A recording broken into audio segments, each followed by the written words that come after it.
Assalamualaikum warahmatullahi wabarakatuh. Perkenalkan nama saya Ditya Prawira dengan NPM 22082600098. Nah, pada kali ini saya akan membahas tentang eh, efisi pelera, yang mana perlu kita ketahui bahwasanya efisi pelera ini merupakan suatu kondisi ketika terjadinya penumpukan cairan berlebihan di dalam rongga pleura, di mana yaitu sebuah ruangan di antara pleura visceral yang melapisi paru dengan dan pleura parietal yang melapisi dinding rongga dada. Nah, pada dalam keadaan normal, rongga pleura ini dia hanya berisi cairan sekitar 5 sampai 15 mili cairan, mililiter cairan. Nah, yang mana cairan ini berfungsi sebagai pelumas sehingga saat paru mengembang dan mengempis itu tidak akan terjadi gesekan antara kedua lapisan pleura. Namun apabila terjadi keseimbangan antara produksi dan penyerapan cairan, maka cairan tersebut akan menumpuk dan menimbulkan efuse pleura. Oleh karena itu, penumpukan dari cairan ini dapat mengganggu fungsi paru eh, karena paru akan menjadi tertekan dan sulit untuk mengembang saat inspirasi. Baik, ah, kita mulai dari mekanisme terjadinya efusi plera itu. eh, Terjadinya efusi plera ini dikarenakan akibat ketidakseimbangan antara pembentukan dan penyerapan cairan pleura. Dap- Yang mana mekanisme ini dijelaskan melalui prinsip Starling, yaitu keseimbangan antara tekanan mendorong cairan keluar dari pembuluh darah dan tekanan yang menarik ke cairan kembali ke dalam pembuluh darah.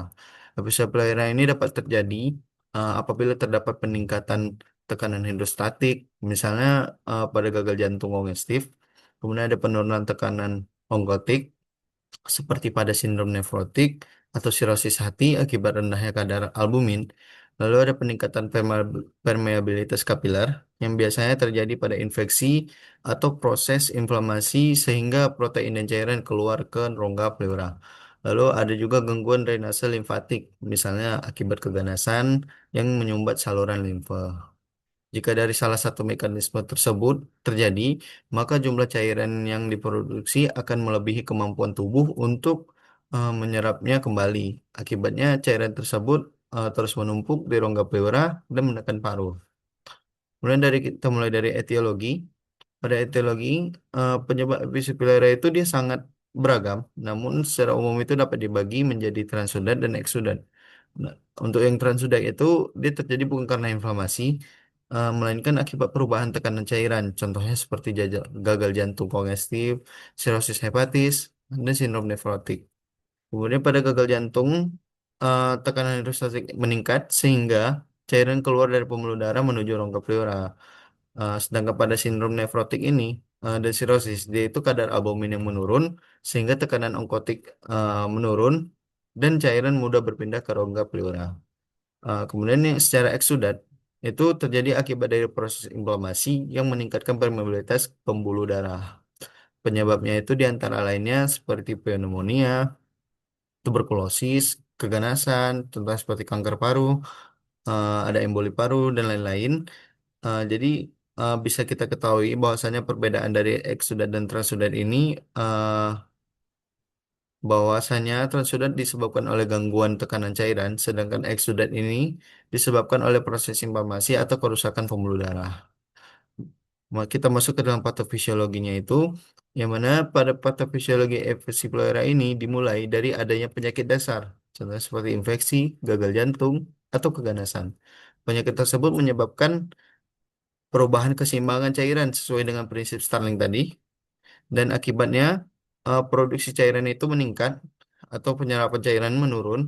Selanjutnya, cairan akan terakumulasi di rongga pleura, yang mana semakin banyak cairan yang terkumpul, maka paru akan semakin tertekan.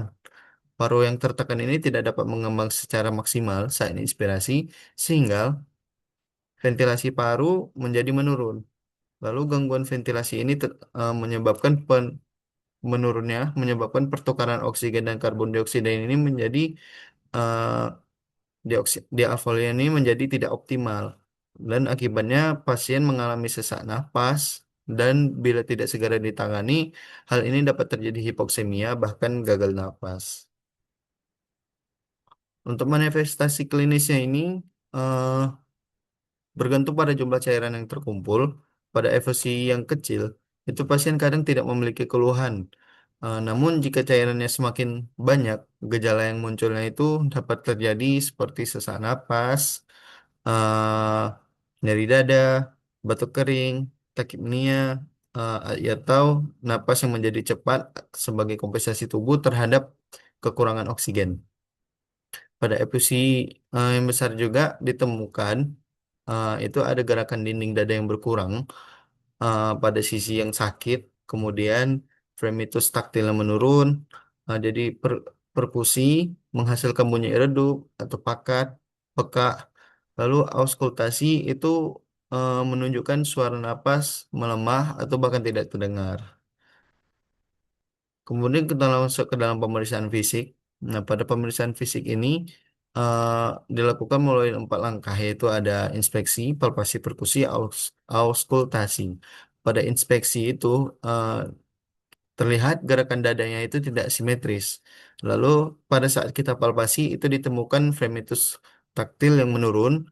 Lalu pada saat kita perkusi itu terdengar suara redup atau pekak karena rongga pleura berisi cairan. Lalu auskultasi itu kita dengar suara napasnya itu melemah akibat dari paru yang tertekan. Untuk memastikan diagnosa eh, untuk memastikan diagnosa lebih lanjut itu kita lakukan pemeriksaan penunjang, yang mana kita masuk ke dalam pemeriksaan penunjang. Yang pertama itu ada fototorak. Nah, pada fototorak ini itu terdapat meniscus sign, yaitu gambaran batas cairan yang melengkung ke atas. Lalu cairan yang sangat banyak itu dapat terjadi pergesekan mediastinum.